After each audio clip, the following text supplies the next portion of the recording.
Most people don't think about restrooms until they have to use one. And in that moment, you learn something about how much people are valued at an event, at a job site, at work. Grant and Erin Stahla built a business around that idea. They run Stahla Services, a Nebraska-based company providing high-end mobile restroom, shower, and locker room trailers, designed to treat people with dignity wherever they are. But the beginning wasn't polished. One metal shop on the outskirts of Lincoln, no insulation, no running water, a few porta potties, and a founder fresh out of college, learning as he went. Grant chose a business most people overlook, something humble, necessary, easy to get wrong. When Erin joined him, the business became shared. Life, faith, and work fully integrated.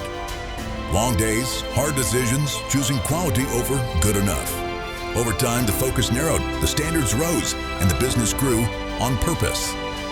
Today, Stahla Services serves customers across the country with a team rooted in Nebraska, still answering the phone, still showing up. This episode is about leadership, about risk, and about doing small, necessary things exceptionally well. This is the Stahla Services story on Building Nebraska.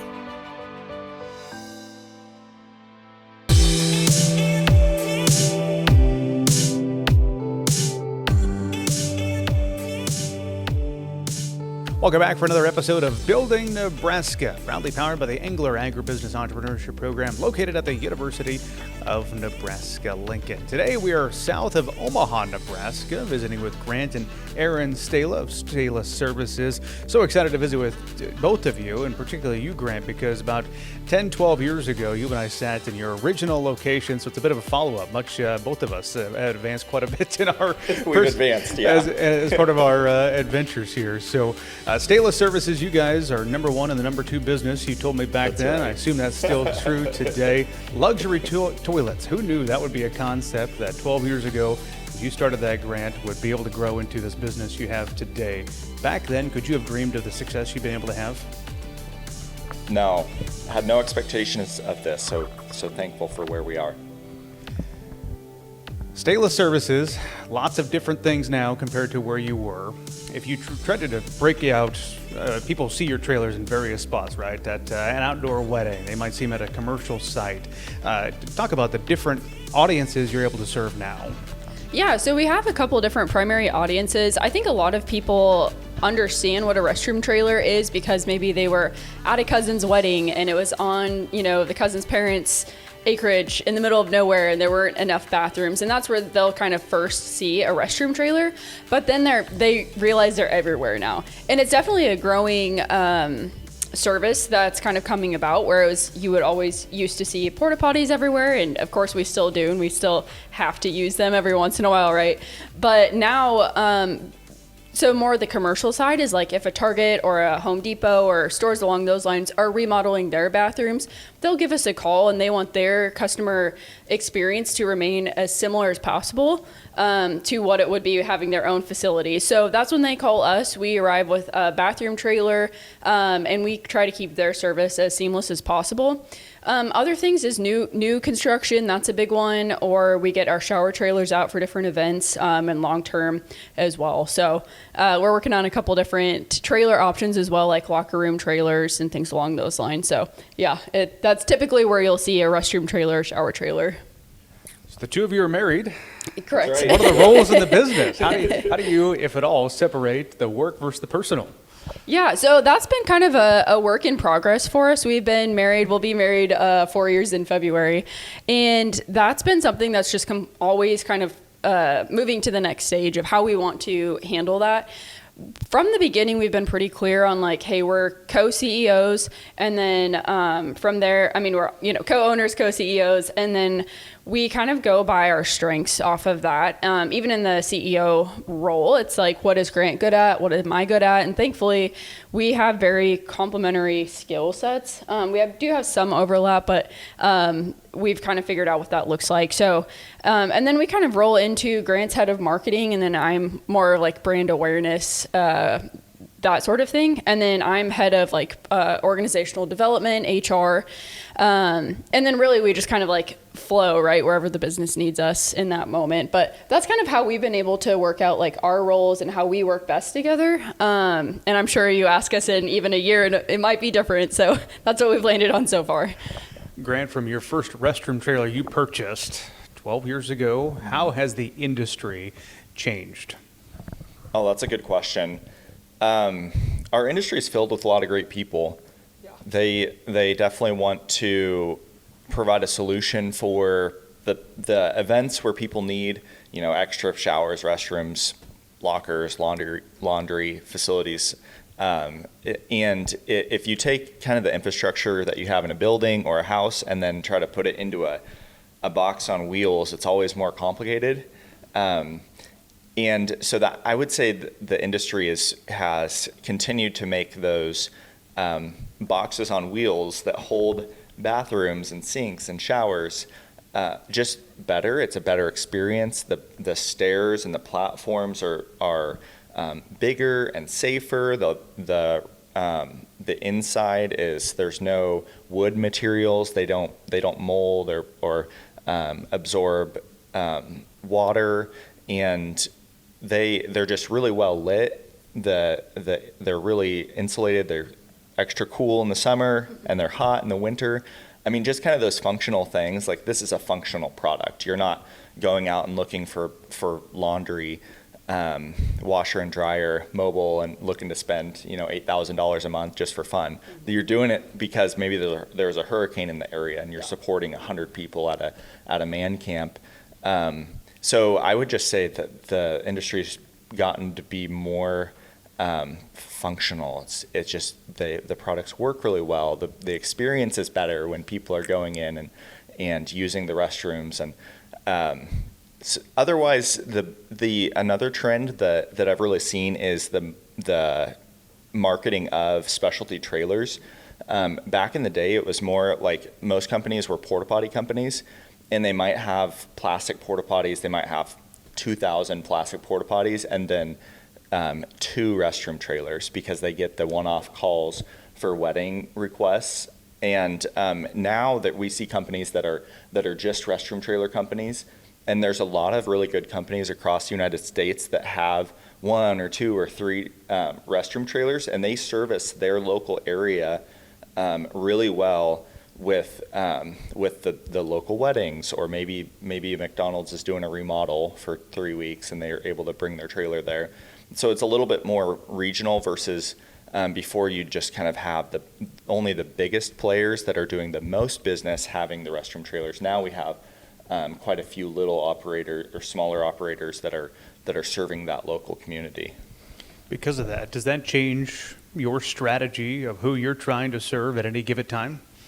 It can. I think we've been really excited to see that the industry is growing overall, and it is fun to see different people kind of like grab onto the restroom trailer idea. And we're by no means the first people to kind of figure that out. Like, we're absolutely not. But it is fun to see other players kind of get into the game. And oftentimes it's like it's married couples or it's a family-owned business, and that's really neat to see that kind of legacy grow in a family-run business. So I think for us, it doesn't change a lot. It's exciting to see. Mm-hmm. Yeah, and I would add to that we love working with those people. So then when we get a job in Florida, in Texas, in California, then we have a back end we have 5,000 companies listed on our back end that integrates with our CRM.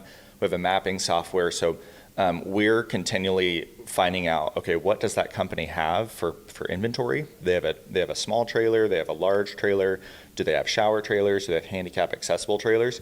And then those companies who have the products that we need for maybe our bigger customer that's doing a remodel, we're calling them and saying, hey, can we rent this from you? Can you deliver it? Can you set it up? Can you maintain it?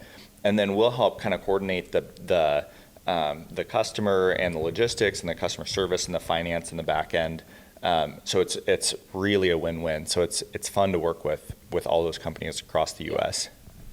besides being on the Building Nebraska podcast, of course, what's the best marketing? How do you let people know that Stahla Services is here? Here's all the areas we can serve and all of the things we can do. How do you tell people and make them aware of that? I mean, I think you can just do it in so many different ways now, which is really fun because, I mean, yeah, a few years ago, we would not be on a podcast, right? So it's fun to see even that development. Social media for us is a fun way to just kind of talk to the people that we wouldn't normally be able to talk to kind of across the U.S. We really like SEO, and I'll let you just speak to some of the different marketing ways too, but a lot of it is really just being out and about, out in your community, out delivering trailers, and really keeping your eyes open for people who you can build a relationship with, and that's kind of our first marketing, I don't know, it's not really a tactic, but one of our first and foremost ways that we like to do marketing is in person. Yeah, and then you're working on the brand refresh. So you've been working really hard on making our brand clean and professional and organized. So it's you've worked with our marketing company and yourself tweaking things. I don't know if you want to go into that. Yeah. So really, we've been around as a business for just under 12 years, somewhere in there, and it's just been definitely a time to re-look at everything that we're doing as a business, and marketing is definitely included in that. And so something I've been working on, like Erin's saying, is just doing a marketing refresh or a brand refresh. So you'll kind of slowly start to see some of that roll out for us. Just a little bit of a different logo, little things like that. Yeah, and you'll see it on trucks, trailers, decals, signage, and every website. I mean, it's going to show up everywhere. So that's big. But with SEO and AI, I mean, everyone knows about AI because it's just all over the news. And I was listening to a YouTube video about how AI is changing SEO, and a lot of the ways is that it's going to be a question answer. So they're doing answer engine optimization is one of the acronyms instead of SEO, AEO. There's GEO, generative engine optimization. There's people haven't figured out what the things are yet, and so we're still working on that too. But the thing that people want is authenticity. They want real people. They want real companies. They want real products. So as long as we continue to say, like, this is who we really are. You know, Grant and Erin actually own a company. We live in Omaha, Nebraska, and we provide specialty trailers across the U.S. And then we help coordinate jobs with other people in our industry. I mean, that's the message that the internet wants to hear. So as long as you're doing whatever's authentic to yourself, you're going to win with marketing. Yeah. Very well said. We'll pivot the conversation a little bit. We'd love to talk about the success that you guys have had. It's awesome to see as somebody who saw it early on. But what have been the hurdles? What have been the challenges, the stumbles along the way that you've had to overcome, things that you've had to fight for maybe a couple of weeks, couple of months, et cetera? There's been many challenges, and I think it's always interesting to think about like success, because what is that? Not to get too philosophical here, but I don't think we've ever felt like, man, we've made it, or that there's a success benchmark that we've really accomplished. Most of it is like, oh, this feels like it's a little less hard sometimes, not necessarily like, oh, we just like broke through and we can really feel that. I think there's been moments of that, but very quickly followed by like, okay, what's the next thing? What's the next problem? And I know there's just so many different companies like in Nebraska and startups everywhere who, you know, we're all just working really hard, right? It's what it feels like every day. You show up and you solve the next biggest problem, and sometimes it feels like that works out and sometimes it doesn't. I think we've been in many times of the business and just working on it that it's like, man, we're pushing so hard, but it's not really working. So yeah, I think like with moments of success that we have had, it's always important, and we very quickly try and remember, this is not a given. This is not something that we've necessarily earned or deserve, and just want to remain in that mindset as, you know, forever, as long as we own a business, to just continue that it's not a given. Yeah, definitely. We're just on this path. One of the things we were talking about before we started recording was the effort of sales, really changing our business, and our head of sales, Ellen, is awesome. We both really appreciate her and the whole team. We definitely couldn't do anything without awesome finance and customer service and sales and operations. But sales was something that we were really missing for the first 10 years of the company. So she came on board, a year and a half, 2 years ago or something, and feels like she's been here forever. But that was a key missing thing that neither Erin or I have like, we are not good at sales. So I would say now, because of that was kind of a missing piece of the puzzle, and then continually making things more efficient and better. I think that's funny to go into a little bit with like finding Ellen, our head of sales. We went out and we were looking for a head of operations. Yes. And that was totally a God thing, because we thought our next best hire was head of operations. And while we did hire for that position, we didn't realize that that position, like, we needed a head of sales probably even more at that time. So totally a God thing that we went out, tried to find a head of operation, and God was like, yeah, I'll help you out there, but like Ellen's actually like very good at sales. So we got kind of a 2-for-1 in that one, and wasn't even on our radar. So again, kind of goes to like, you can think you're making the best next step, but really looking back is like, we were about to probably make another mistake, and that was just kind of luck of the draw for us. Yeah. And we were in a really, like, cash flow has always been really tight since beginning, because we're an asset heavy company. And so we need to buy the trucks and the trailers before we can rent them out and drive revenue. And then it's just this cycle of like, okay, you get bigger, so you need to buy more trailers and trucks, and then you do more sales. And so you're doing a little bit better, but it just eats cash. And so I would say, like, cash flow was really a huge struggle. I mean, when we met originally in year one to up until the first, the 11 years of the company, and just this last year, it's been like, okay, there's that puzzle piece of sales, but then efficiencies with the whole company that we can sort of build everything as you build a little bit here, and then you add here, and try to figure that out, like what sort of leadership level you need in certain areas based off of that time of the business or that level of the business. We have not. We're learning so much. We don't feel like we have anything figured out. So we're just continuously learning. Let's talk talent acquisition. You're talking about bringing people on. You guys clearly have a type of culture. I can just tell that based on our conversation here. How have you gone about bringing the right people in at the right time? Sometimes it's a God moment, as you said. But what are you looking for in those people to fit what the two of you are trying to build at Stahla Services? I love that question. That's been just a continual journey for us. And I love that you're able to kind of like walk in and feel a certain culture, and that like is very encouraging to hear, because it's something that, I mean, even this morning we're talking about like our first core value is humble leadership. It used to be humility, and we just updated it to be humble leadership, because we believe every single person I don't think it's inherent. You aren't just born a leader, right? Or you don't just show up to work and are a leader in your role. You can be a leader in your role. You can lead when you're not in charge.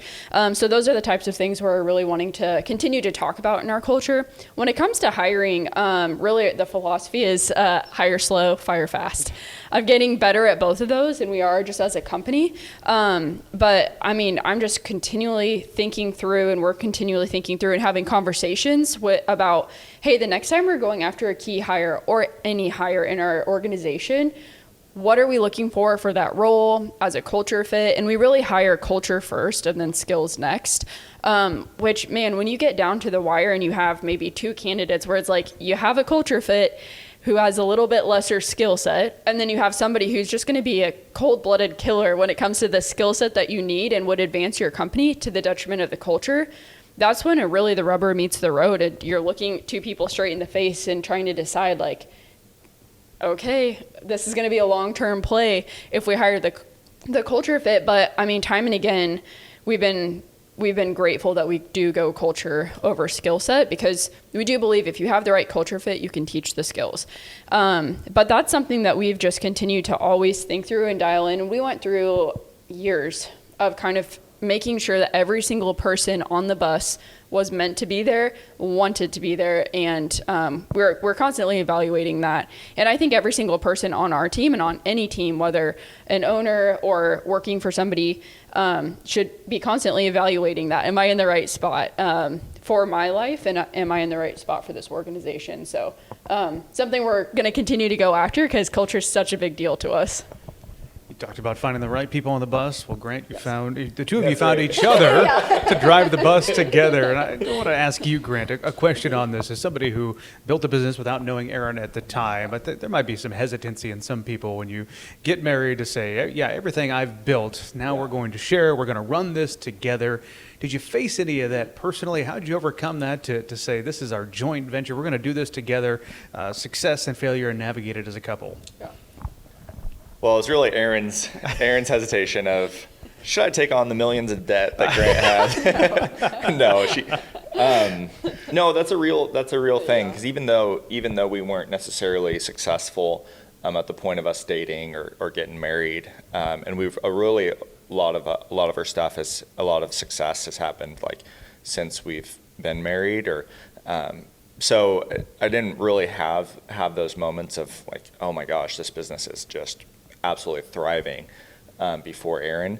But it is when you're starting something as a founder, it is your baby. You know, it's your thing. But the purpose of starting it was to like do and lead the business with Erin.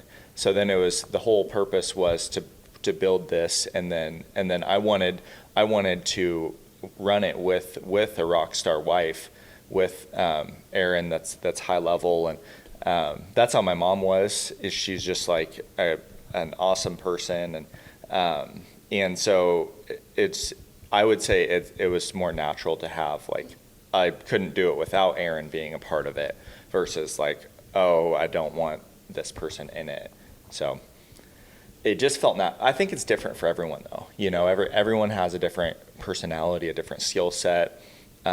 I didn't want to have any investors that had ownership, at least at that time, and even now we really don't want that. And so it was really neat to have that. I think it was a God-given hesitancy to bring other people in the business so that Erin and I could own it together, and then the ups and downs we get to go through as a married couple, which we have the commitment to each other of, okay, we're going to be, with each other our whole life. Yeah. So during the low lows that we experienced together, it's like Erin's saying to me, I don't care, if we go bankrupt, because that was a serious conversation several times. Mm-hmm. Like it's going to be okay. Yeah. We're going to be together. It's the main purpose is our marriage. It's our faith. It's our marriage, and then everything else is underneath that. Yeah. Okay. Our title sponsor, Engler Agribusiness Entrepreneurship Program. Grant, you attribute a lot of you're in a couple of entrepreneurship programs at the University of Nebraska-Lincoln, Engler being one of them. Want to talk to future entrepreneurs, people who are aspiring to have a business, be like you, 12 years out of college and have this churning. What advice do you give to students when you're asked? Well, thankfully we go and talk to classes as often as we can, so it's fun to go and do that back at the University of Nebraska. Engler's such a blessing and such an incredible program.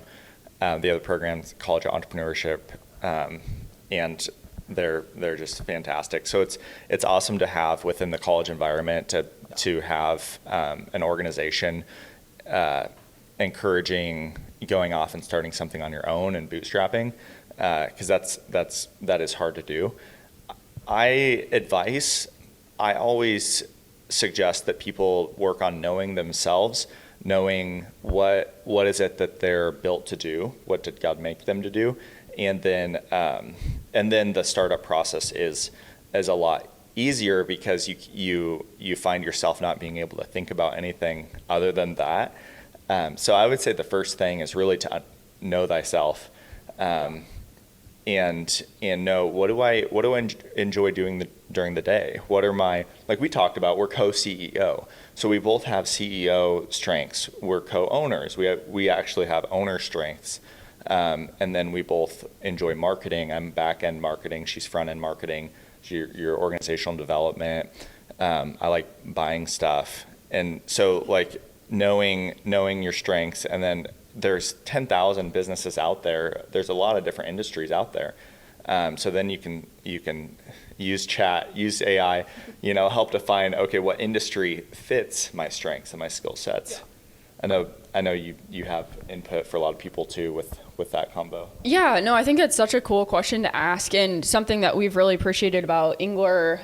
Tom Field's even coming out this morning even to see our shop, and we just appreciate the support that they provided, which I think is very uncommon. I was just signing up for one of their workshops that they're doing next year that I get to be a part of with talent acquisition and culture building. And so I just think it's really neat to have that support system. Even as somebody who didn't graduate from there, they've been so gracious.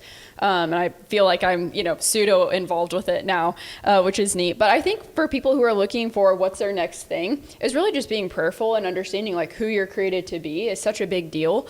And also I just appreciate Grant's willingness to understand, like as he was going in and starting his business, he was very open-handed about what should this be, and then bringing a spouse into it, again, still very open-handed. So I think that's just something that I've appreciated as a recipient. I could ask 100 more questions about 100 more topics, and I'd love to, but we're getting short on time. So let's try to get you guys to give us a peek behind the curtain. What's coming next? What's down the road for Stahla Services? That's one of our favorite questions. We love thinking about what's next. We're in the season, rounding out the end of this year, thinking about next year. We're thinking strategy. We're thinking business development. How do we refine efficiencies? So next is having a better business.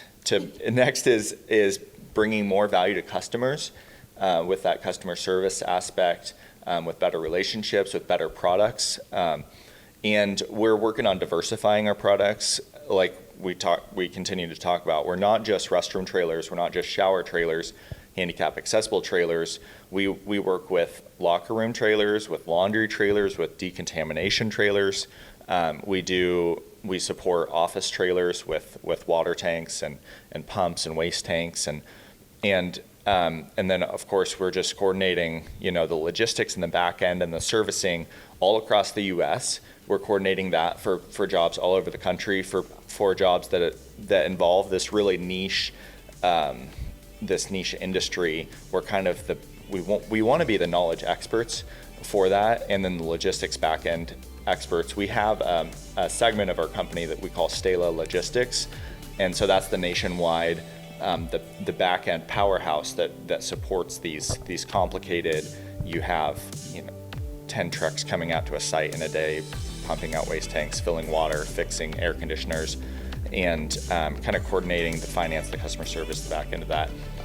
And so just providing value better is our ultimate goal with that. Yeah. Well, congratulations on what you've built so far. I look forward to following it over the next, where are you going to be 10, 12 years from now, Grant? So we'll just do this thing. We connect every 12 years. So. I love that. Grant, Erin Stahla, Stahla Services joining us here on the Building Nebraska podcast, as you heard. And as a reminder to you, it is powered by the Engler Agribusiness Entrepreneurship, located at the Entrepreneurship program, located at the University of Nebraska-Lincoln. We'll see you back here next time.